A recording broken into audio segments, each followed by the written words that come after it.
Welcome back, my fellow agents. It is I, X7, your agent of Ultra Action, and your host of Zenorama, the podcast of heroes and monsters. Today is a very bittersweet episode because it is the finale of Ultraman Mebius, which has just been a phenomenal series overall. Just nary a bad episode in the batch. Some of them were, just good, but they finished with a bang. So, before we get too much further into it, please like, share, subscribe, leave me a comment. Let me know what you think about the series as a whole, about this last guest star, which you should have figured out who it was, and just Ultraman in general. Now, there's no Delta pendant here, but there is a beta capsule, so let's roll.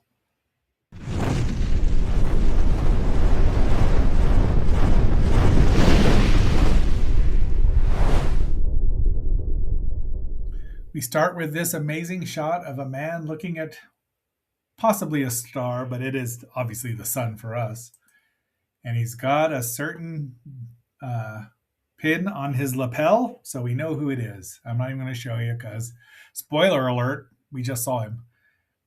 Mebius introduces himself to Mirai and tells him what he's going to do to him. Now, I think Alien Mebius is probably Ultraman's most dangerous foe, even though the Bolton are the most persistent, because he's charming. He's not stupid. Most of the aliens are just sure of themselves and stupid, the ones that want to take over the Earth. But here we see something interesting. Take down that space alien. And this is the name of the episode. There's his ship, which Mirai can see, and the kids tell him who it belongs to. Mebius protects them. Or does he? Ultraman has a discussion with Mebius because despite being enemies, they're not on unfriendly terms, which is why I think I just really like Mebius.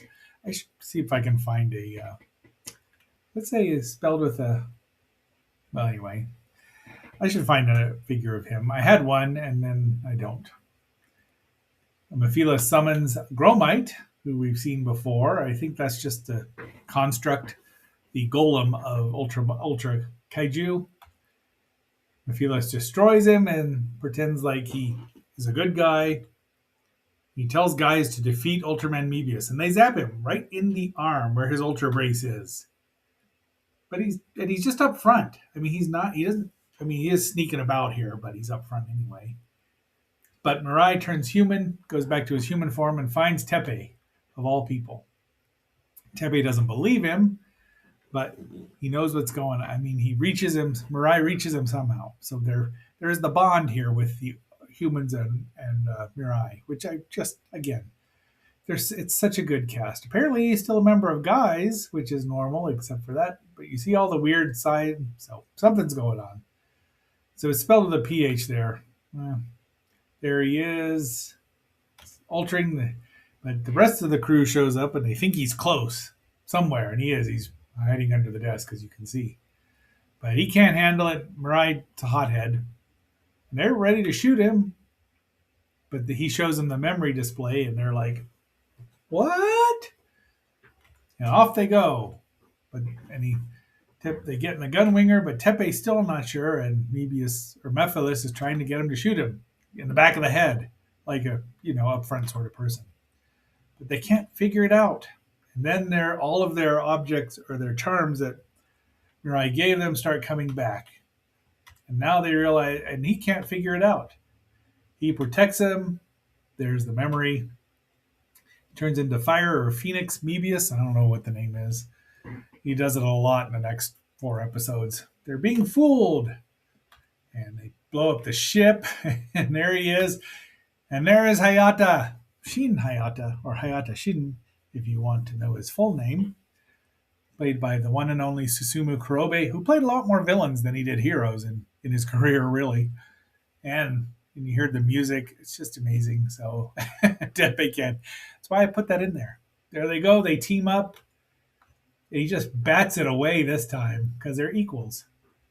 But I like that shot of all the gunwinger and the 2 ultras. It's like, all right, I'm out of here.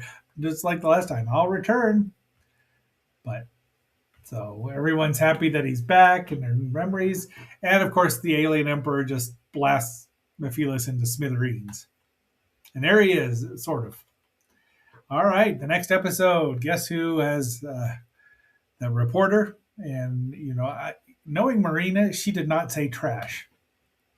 The Advent of the Emperor. So falls into the exact format of a trilogy. We get the introduction and you think it's kind of winning, and then you get the second part where it looks hopeless, and the final, it's very by the book, but it's so good. All the improvisers are landing on Earth again. And there's 13 of them or so. The Emperor says, "Banish Ultraman Mebius," the improviser. And of course he shows up.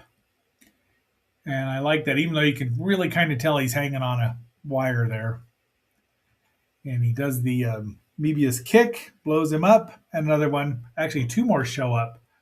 And there's no end to this. Now, the adjutant, Toriyama and Toru, are just wonderful. They get their dramatic parts here after being comedy relief for the most part, but we'll see that in a moment. Mebius fights the second and third one. I just love that shot.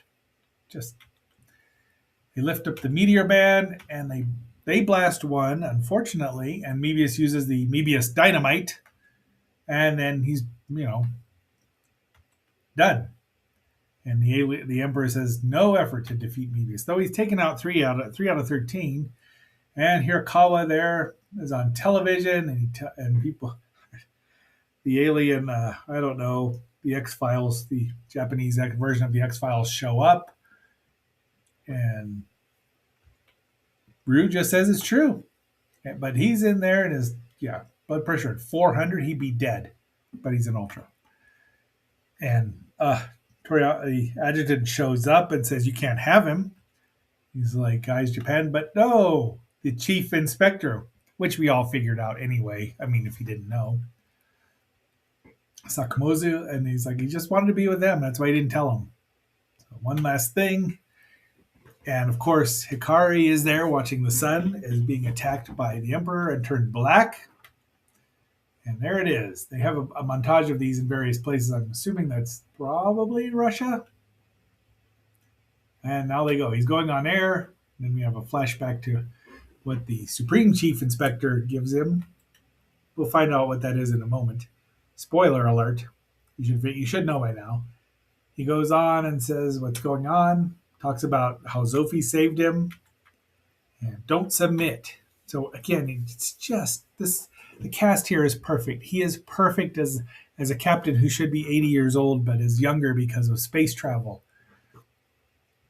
And everyone turns for Ultraman, which is nice because usually they do, and they shut him up right away, which is hilarious.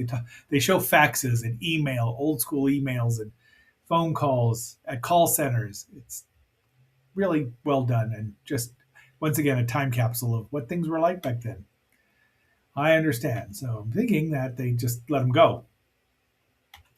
And the Emperor is a little annoyed and drops down another one.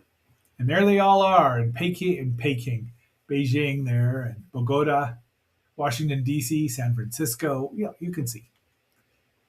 Mirai goes out to fight even though he's not doing well. Mebius. He gets zapped. We see that. And the ending they have chosen for themselves. And now it is time for station identification. You are watching Zenorama, the podcast of heroes and monsters on KXNO, part of the Zenorama Broadcasting Network. We now return you to our regularly scheduled program. This is the start of episode 49, the penultimate episode.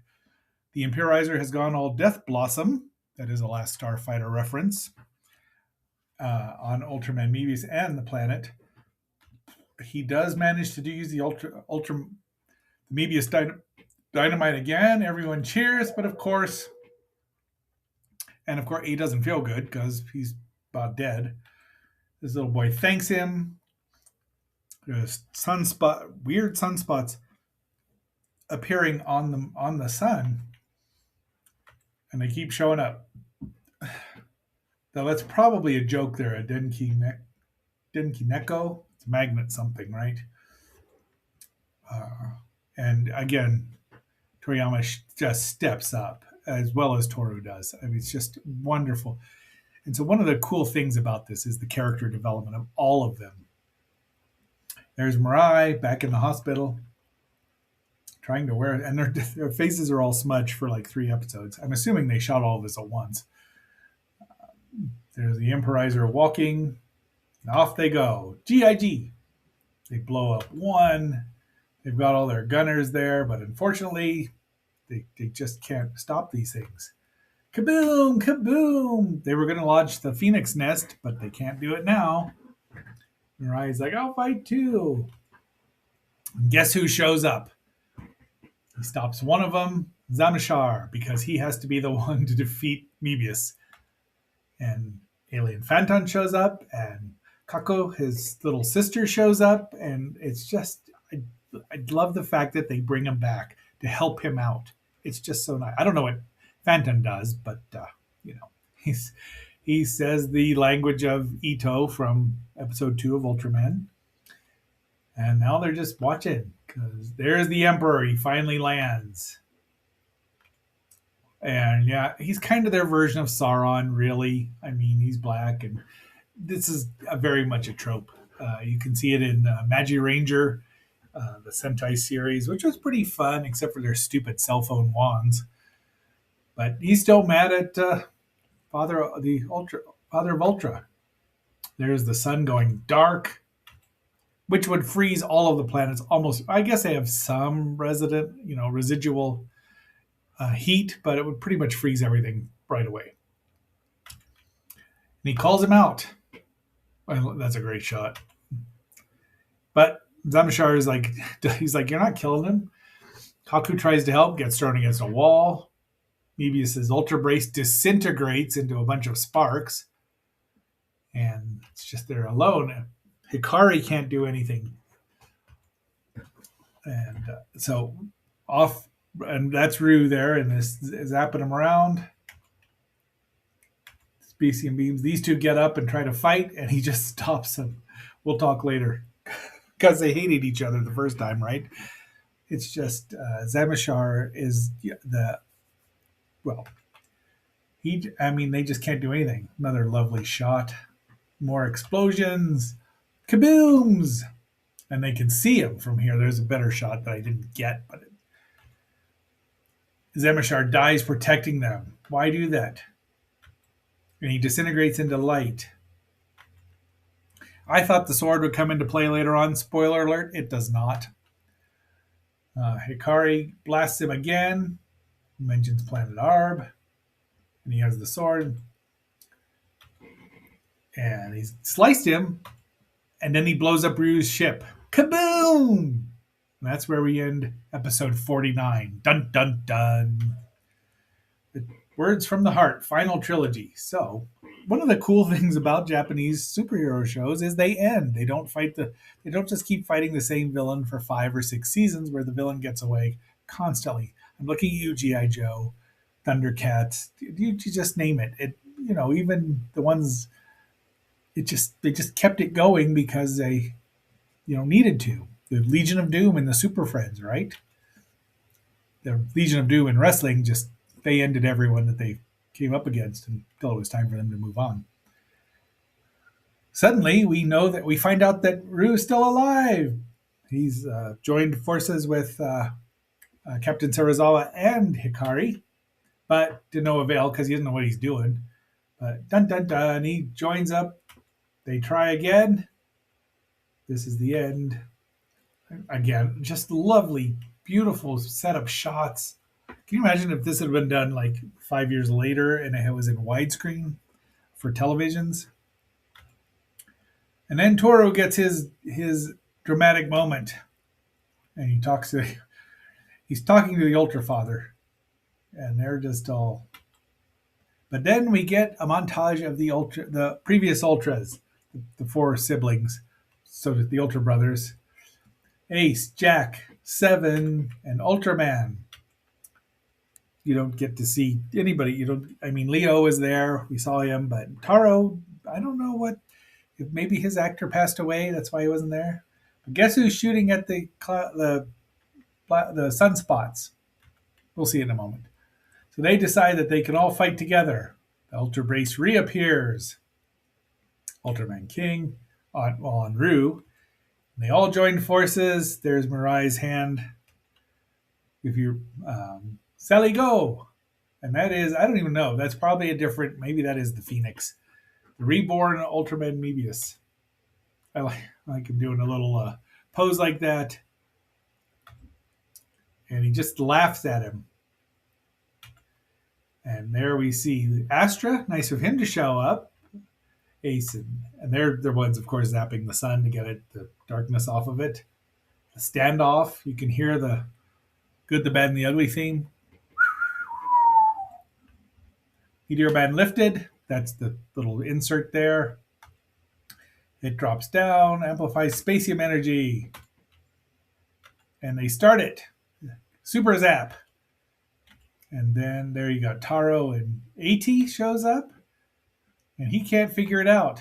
And there's Ultra Father. And they go through another montage here.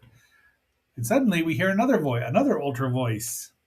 And we know who it is. It's Zophie finally getting to have a human bond with a human and show up.